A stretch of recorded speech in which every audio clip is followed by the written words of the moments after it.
Farasahu pada kudanya juga, wakili dan mencukupi aku di pada kuda, makna kamu pada pembiayaannya kuda, wa susu dan menanggung aku bu pada kuda, wa anggukku dan menumbuk aku anawa pada biji kurma, lima waditi untuk unta nawadisnya Zubair. Unta nawadis itu unta yang biasa untuk menyirami tanaman. Dan biji kurma ditumbuk itu untuk campuran makanan. Jadi makanan tiba yang dijual. Wanita dan memberi makan aku pada unta nawadis. Wasati dan memberi minum aku al-ma'an pada air. Wa akruju dan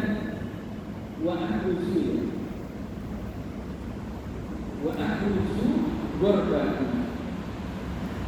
Wa akruju dan menjahit aku gorban pada wadah besarnya. Gorban itu wadah besar yang dari kulit disambung-sambung untuk wadah air. Wajib dan membersihkan aku. Walau dan tidak ada aku asma, uksimu memperbaiki aku, ahbizu membuat roti. Wakana dan telah ada yang bizu membuat roti padaku asma sopo jarotun beberapa tetangga wanita milikku minal ansori dari orang Ansor. Wakana dan ada bernama wanita Ansor itu nisbatan para wanita sedetik yang jujur, yang benar. Sedetik yang jujur maksudnya baik-baik. Sini dulu. Jadi Asma cerita, saya ketika dinikah oleh Zubair tidak memiliki harta yang banyak. Dia tidak memiliki harta kecuali hanya kuda.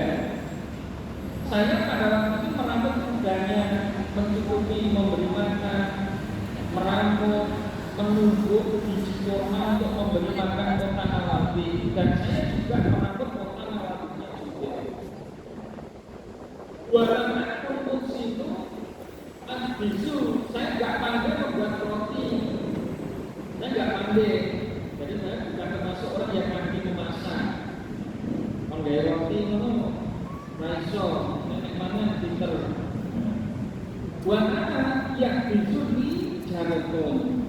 Tapi ketika itu yang membuat roti pada tetangga-tetangga wanitaku, mereka adalah tetangga-tetangga wanita yang baik-baik.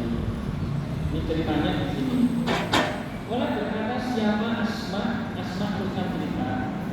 Waktu dan ada aku Asma, Angkuru memindahkan aku, anara pada biji kurma min abdin dari suatu min abdin Zubair dari tanahnya Zubair. Maksudnya memindahkan dari sawah dibawa pulang. Dan pekerjaan saya biasanya memindahkan biji kurma dari sawahnya Zubair. Biji kurma dari sawahnya Zubair tak bawa pulang. Disumbi itu yang dibawa di atas kepala. Alamian, aku telah memberikan pada Zubair sopo Rasulullah Sallallahu Alaihi Wasallam. Maksudnya saya biasa memindahkan biji kurma dari sawahnya Zubair, yang mana sawah itu adalah sawah pemberian dari Nabi. Saya pindahkan, atau saya bawa ala roksi di atas kepalaku. Jadi wanita zaman dulu itu kalau membawa sesuatu tidak di gendong tapi di kepala dengan ada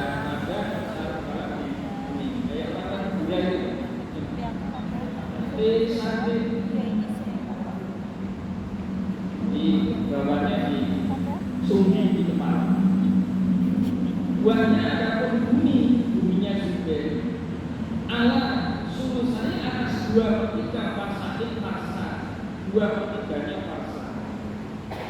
Dan jarak antara buminya Zubair, sawahnya Zubair dengan rumah itu kira-kira jauhnya 2/3-nya farsa. Satu farsa itu kurang 3 mil. Kalau 2/3 berarti 2 mil. 1 mil kurang lebih 1,6 km. Kali 2 ada 3,2 dari jauhnya. Tapi Nyunggeni Biji Kurma jauhnya kira-kira 3 km.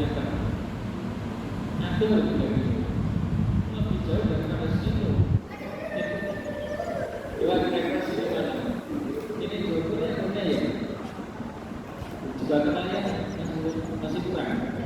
Oh, waduh, jadi jauh. Jadi jauh jarak dari sawah sampai rumahnya Zubair itu kira-kira 2/3 pas. Pola berkata siapa Asma? Pagi itu maka datang Abu Asma melakukan yauman pada suatu hari. Wanapa sedangkan biji kurma itu ala roksi di atas kepala. Suatu hari saya datang dengan membawa biji kurma yang di atas kepalaku. Jalan kaki jaraknya kurang 3 kilo. Jadi wanita zaman dulu ternyata juga membantu suami seperti itu.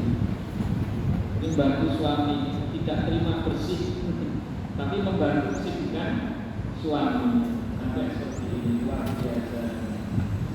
3 kilo ya.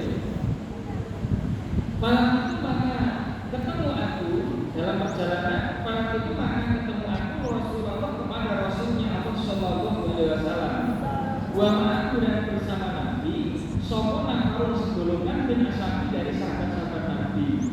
Ketika itu saya ketemu Nabi dan Nabi disertai serombongan dari sahabatnya. Jadi Nabi waktu itu tidak sendiri. Ketemu wanita yang namanya Asma. Dia sedang menyugi apa itu? Yang membawa biji kurma dengan di atas kepala. Dan kan wanita ini kalau digabungkan bisnisnya dengan ditarik kembali ke bab, dia adalah wanita yang kecapean. Sedangkan Nabi adalah laki-laki yang dia bukan mahramnya mau memboncengkan. Dan ketika itu Asma ketemu Nabi disertai rombongan dari sahabatnya. Pada maka mengambil siapa Nabi ini kepadaku Asma. Suma kemudian orang sadar siapa Nabi. Jadi Nabi memanggil Asma, Asma. Terus Nabi berkata, ini kalau bahasa sini, ini bukan kutilannya. Jadi ini sekarang kan hei, sini.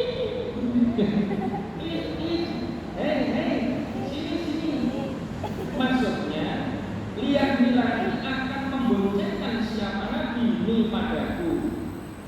Asma kalau di belakangnya Nabi. Padahal ini juga Nabi kan bukan makrom ini. Asma berarti kan ini Asma ini anak wanitanya Abu Bakar, sedangkan Aisyah juga anaknya Abu Bakar. Dengan Nabi ini posisinya saudara ipar. Dan makromnya saudara ipar. Lalu Nabi mau diboncengkan. Sekolah berkata siapa Asma? Pas dia itu maka malu aku. Sok saya diboncengkan Nabi, malu. Wa arafu dan tahu aku Asma. Gue ngomong kepada kecemburuanmu Mas Zubair. Ini Asma cerita pada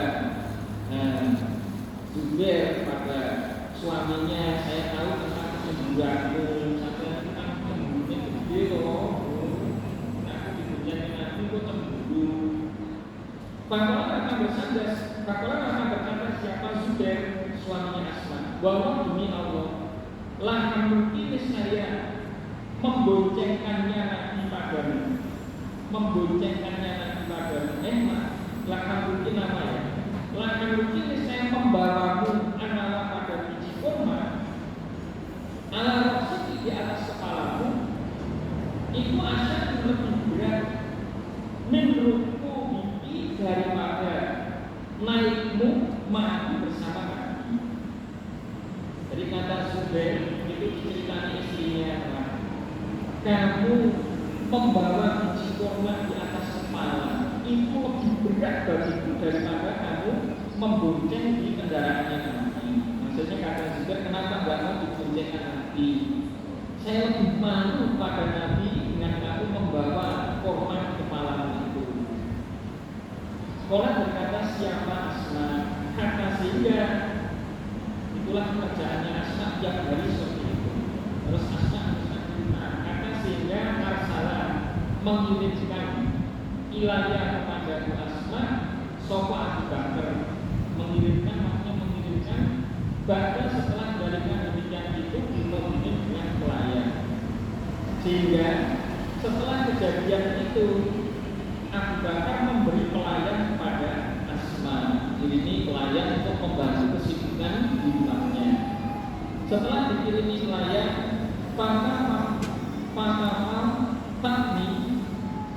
Fakni, maka mencukupi siapa pelayan ini padaku Asma. Sia sakal parosi pada peramutan kuda. Maka seakan-akan Akakokni memerdekakan siapa pelayan ini padaku. Maksudnya begitu pelayan itu sudah ada, saya merasa ringan sekali seperti orang merdeka.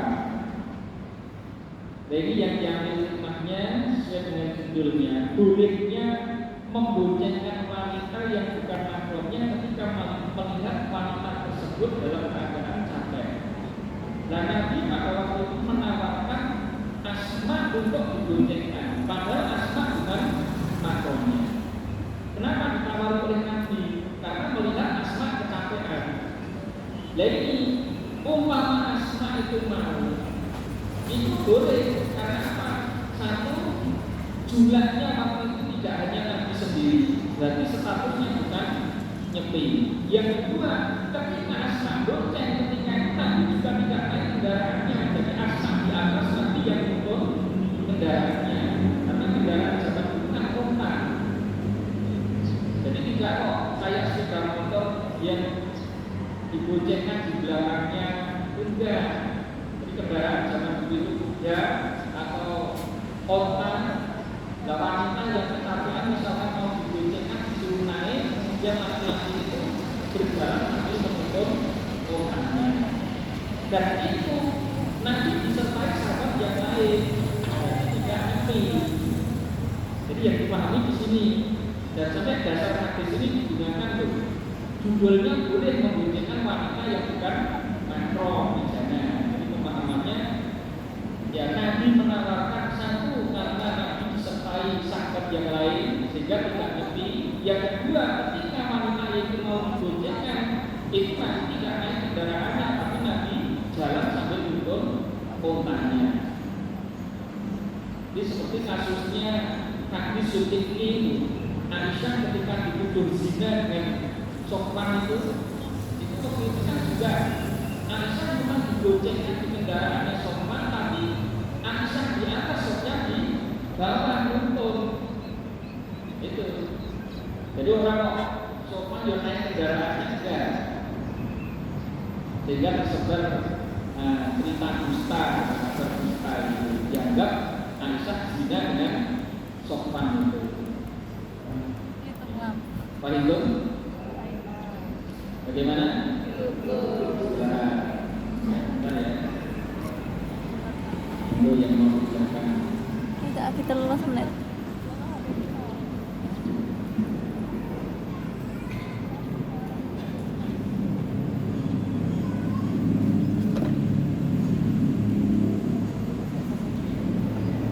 Ya saya coba PKU nanti video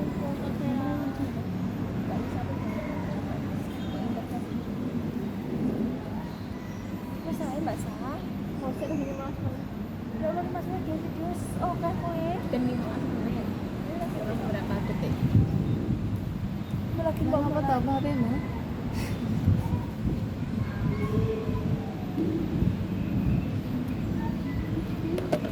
Paketku. Itu udah melaku loh ini. Orang disebutnya melaku. Sekarang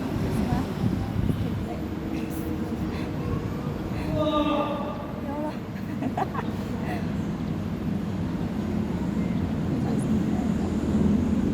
Hati-hati. 3 salah 5 4 3